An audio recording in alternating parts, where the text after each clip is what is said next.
শেখ হাসিনার আহ্বানে 5 কর্মসূচি নিয়ে ফেব্রুয়ারি মাসেই ইউনূস সরকারের পদত্যাগের দাবিতে মাঠে নামছে আওয়ামী লীগ ও ছাত্রলীগ। শেখ হাসিনা বাংলাদেশে ফিরেই নাকি নতুন স্বাধীনতার লড়াই শুরু করবে এবং আবারও স্বাধীনতা দিবস উপহার দেবে বাংলাদেশকে। শেখ হাসিনা বাংলাদেশকে পুনরায় স্বাধীন করবে সেই ঘোষণাও দিয়ে দিয়েছে ইতিমধ্যেই। আগামী মাসেই তিনি দেশে ফিরবেন এবং বাংলাদেশকে স্বাধীন করে তুলবেন। শাসক সাবধান, আওয়ামী লীগ আসছে। আওয়ামী লীগ যদি সত্যিকারের প্রত্যেকটা নেতা কর্মী তৃণমূল পর্যায়ের যদি মাঠে নামে, তাহলে বাধা দেবার ক্ষমতা প্রশাসন কিংবা ওই যে যারা অন্যান্য যে রাজনৈতিক দলগুলো আছে যারা আওয়ামী লীগের কাজে বাধা হতে পারে, তারা থাকতে পারবে না।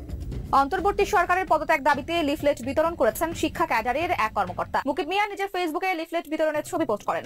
এ নিয়ে অন্তত 13টি খবরও শেয়ার করেছেন। ফেসবুক প্রোফাইল খুলে দেখা গেছে মুকিব মিয়া ছাত্র জনতার অভ্যুত্থানে শেখ হাসিনার সমর্থক। সাবেক প্রধানমন্ত্রী কি এই বিষয়গুলো আগে থেকে জানতেন, বা তিনি কি আগে থেকে এই বিষয়গুলো বুঝতে পারছিলেন যে এরকমই কিছু ঘটবে? নিষিদ্ধ ছাত্রলীগের হামলায় ছাত্র শিবিরের 3 কর্মী অলরেডি আহত হয়ে হাসপাতালে চিকিৎসা নিচ্ছে।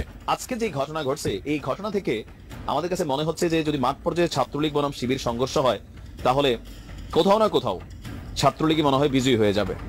আমার নাহিদ ভাইকে বলবো, আমাদের আসিফ মাহমুদ ভাইয়ের উপর একটা দায়িত্ব ছিল। উনি কথা দিয়েছিলেন রানা প্লাজার ক্ষতিগ্রস্তদের জন্য উনি কিছু করবেন, উল্টো ওই শ্রম মন্ত্রণালয়ের দায়িত্ব ছেড়ে দিয়ে দিলেন। আপনারা নাকি দুইজনের দায়িত্ব ছেড়ে দিবেন। আমার কথা হলো, দায়িত্ব যদি ছেড়ে দিবেন, দায়িত্ব ছেড়ে দেওয়ার উদ্দেশ্য কি? দায়িত্ব নেওয়ার উদ্দেশ্য কি? সার্জিসের শ্বশুর বাড়ি পরিবার কট্টর মৌলবাদী এবং তালেবানি কায়দায় চলে। আসসালামু